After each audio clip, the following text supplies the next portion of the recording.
Chapitre 7. L'incident de la fenêtre. Un dimanche, comme M. Utterson faisait avec M. Enfield sa promenade coutumière, il arriva que leur chemin les fit passer de nouveau par la petite rue. Arrivés à hauteur de la porte, tous deux s'arrêtèrent pour la considérer. « Allons, dit Enfield. Voilà cette histoire-là enfin terminée. Nous ne reverrons plus jamais Mr. Hyde. »« Je l'espère, dit Utterson. Vous ai-je jamais raconté que je l'ai vu une fois et que j'ai partagé votre sentiment de répulsion ? L'un ne pouvait aller sans l'autre, répliqua Enfield. Et entre parenthèses, combien vous avez dû me juger stupide d'ignorer que cette porte fut une sortie de derrière pour le Dr. Jekyll. C'est en partie de votre faute si je l'ai découvert par la suite.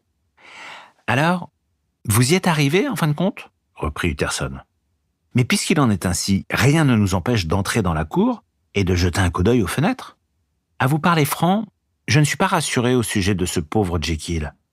Et même du dehors, il me semble que la présence d'un ami serait capable de lui faire du bien. Il faisait très froid et un peu humide dans la cour, et le crépuscule l'emplissait déjà, bien que le ciel, tout là-haut, fût encore illuminé par le soleil couchant.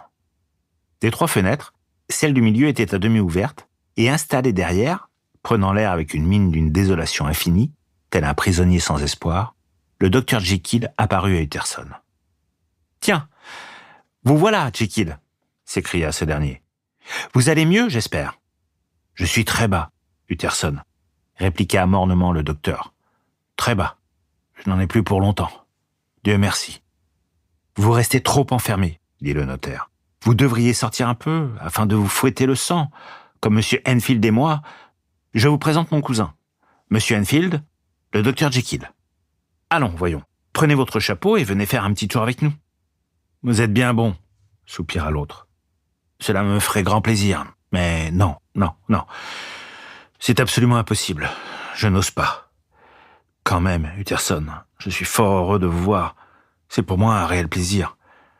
Je vous prierai bien de monter avec M. Enfield, mais la pièce n'est vraiment pas en état. »« Ma foi, tant pis, » dit le notaire, avec bonne humeur. « Rien ne nous empêche de rester ici en bas et de causer avec vous d'où vous êtes. C'est précisément ce que j'allais me hasarder à vous proposer, » répliqua le docteur avec un sourire. Mais il n'avait pas achevé sa phrase que le sourire s'éteignit sur son visage et fit place à une expression de terreur et de désespoir si affreuse qu'elle glaça jusqu'aux moelles les deux gentlemen d'en bas. Ils ne l'aperçurent d'ailleurs que dans un éclair, car la fenêtre se referma instantanément. Mais cet éclair avait suffi, et tournant les talons, ils sortirent de la cour sans prononcer un mot. Dans le même silence, ils remontèrent la petite rue.